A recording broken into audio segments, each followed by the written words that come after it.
నెల్లూరు గాంధీ బొమ్మ సెంటర్లో ఉన్న శ్రీ షిరిడి సాయిబాబా మందిరాన్ని ఈరోజు మనం దర్శనిస్తున్నామండి. ఇప్పటి వరకు మీరు ఎవరైనా ఈ నాగేంద్ర బ్లాగ్స్ యొక్క ఛానల్ని సబ్స్క్రైబ్ చేసుకున్నట్లయితే ఈ యొక్క ఛానల్ని వెంటనే మీరు సబ్స్క్రైబ్ చేయండి, మరియు మీకు మీ బంధుమిత్రులకి అందరికీ షేర్ చేయండి, మరియు లైక్ కూడా చేయండి. నెల్లూరులోని గాంధీ బొమ్మ వద్ద ఉన్న సాయిబాబా మందిరం నెల్లూరులో ఒక ప్రసిద్ధ ఆధ్యాత్మిక కేంద్రంగా ఉంది.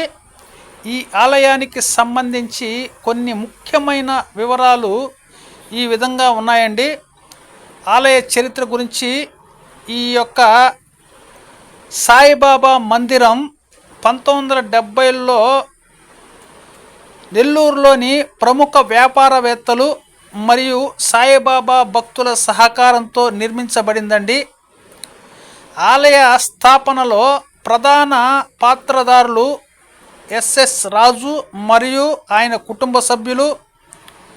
వీరు సాయిబాబా పట్ల అత్యంత భక్తి కలిగి ఉండేవారు మరియు బాబా వారి జీవితంలో అనేక మార్గాల్లో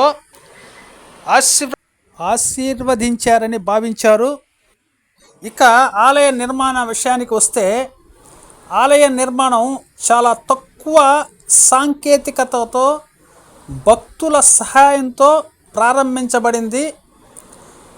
మొదట ఇది చిన్న ఆలయంగా ఉండేది, కానీ బాబా పట్ల భక్తుల నిబద్ధత పెరిగే కొద్దీ ఆలయాన్ని విస్తరించారు. ఆలయంలో సాయిబాబా విగ్రహాన్ని ప్రతిష్ఠించి ప్రతిరోజు పూజలు నిర్వహించడం ప్రారంభించారు. ఇక ఆలయ విశేషాలు మరియు కథల గురించి వెళ్తే, ఎస్ఎస్ రాజు మరియు కుటుంబ సభ్యులు ఈ ఆలయాన్ని నిర్మించిన ప్రధాన వ్యక్తి ఎస్ఎస్ రాజు గారు. ఆయన తన కుటుంబంతో కలిసి ఈ ఆలయాన్ని బాబా సభ్యులతో పాటుగా నెలకొల్పారు. రాజుగారు నెల్లూరులోనే ఒక ప్రముఖ వ్యాపారవేత్త మరియు సామాజిక కార్యకర్తగా కూడా గుర్తింపు పొందారు. ఆలయాన్ని విస్తరించి అందులో అనేక ఆధ్యాత్మిక కార్యక్రమాలు నిర్వహిస్తున్నారు. పూజలు, హోమాలు మరియు ఉత్సవాలు నిర్వహించడం ద్వారా ఈ ఆలయం నెల్లూరులో ప్రముఖ సాయిబాబా ఆలయంగా మారింది. సమాజ సేవా కార్యక్రమాల గురించి విషయానికి వస్తే, ఈ ఆలయంలో ద్వారా అనేక సామాజిక సేవా కార్యక్రమాలు కూడా నిర్వహించబడుతుంటాయి. భక్తులకు అన్నదానం, విద్యార్థులకు పుస్తకాలు మరియు పేదలకు వైద్యం సహాయం వంటి కార్యక్రమాలు నిర్వహించబడుతున్నాయి. ఈ ఆలయం ఇప్పటికీ భక్తుల సాయిబాబా పట్ల ఉన్న విశ్వాసానికి ప్రతీకగా నిలిచింది.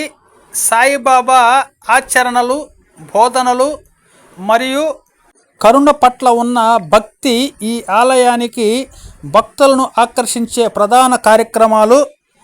ఇకపోతే షిరిడి సాయినాథుడు సాయిబాబా అని ప్రసిద్ధి చెందాడు. ఆయన జీవితంలో అనేక మహిమాన్విత కథలు కూడా ఉన్నాయండి. ఈ కథలు భక్తులకు ఆధ్యాత్మిక పాఠాలు నేర్చుకోవడం కోసం ప్రసిద్ధి చెందాయి. కొన్నింటిని ఇక్కడ ప్రస్తావిస్తాను. ఒకటి, వివాదాస్పద చింత.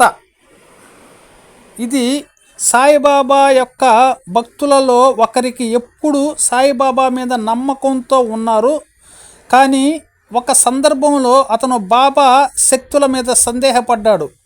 సాయిబాబా అతని ఆలోచనలు తెలుసుకుని అతనికి కాఠిన్యం ఉండే పరిస్థితిని సృష్టించారు. కానీ కొద్ది రోజుల తరువాత ఆ భక్తుడు తన సమస్యలో పడిపోయి తనకు మాత్రమే సాయినాథుడే సహాయం చేయగలని తెలుసుకున్నాడు. ఈ సంఘటన తర్వాత ఆ భక్తుడికి బాబా పట్ల మరింత నమ్మకం పెరిగింది. ఇంకో కథ అండి, కుడి చేతి రొట్టెలు అనేది పేరు. ఒకసారి తన భార్య తన భర్త కోసం కుడి చేతితో రొట్టెలు తీయక ఎడమ చేతితో మాత్రమే తీసింది. ఆ భార్య ఎడమ చేతితో మాత్రమే తీయటానికి కారణం ఏమిటంటే ఆమె భర్త బాబా సాక్షాత్కారానికి వెడుతున్నారని చెప్పడం.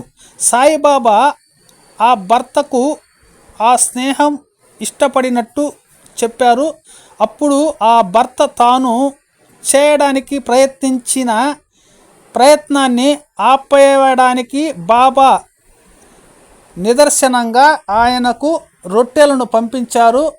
ఈ సంఘటన బాబా ప్రతికూల పరిస్థితులలో కూడా ఎలా మార్గం చూపుతున్నారో తెలియచేస్తుంది.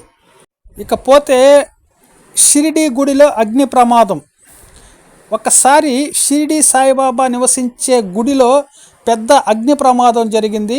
అక్కడ ఉన్న భక్తులు భయంతో పరుగులు తీశారు. కానీ సాయిబాబా సదా సుందర ధైర్యంగా నిలబడి అల్లా మాలిక్ అని పిలుస్తూ అగ్నిని ఆపారు. వెంటనే అగ్ని అదుపులోకి వచ్చింది మరియు గుడి నాశనం కాకుండా కాపాడింది. ఈ సంఘటన ద్వారా బాబా అగ్ని మీద పూర్తిగా నియంత్రణ కలిగి ఉన్నారని భక్తులు విశ్వసించారండి. అప్పటి నుండి బాబాకు బాగా భక్తులు పెరుగుతూ వచ్చారు.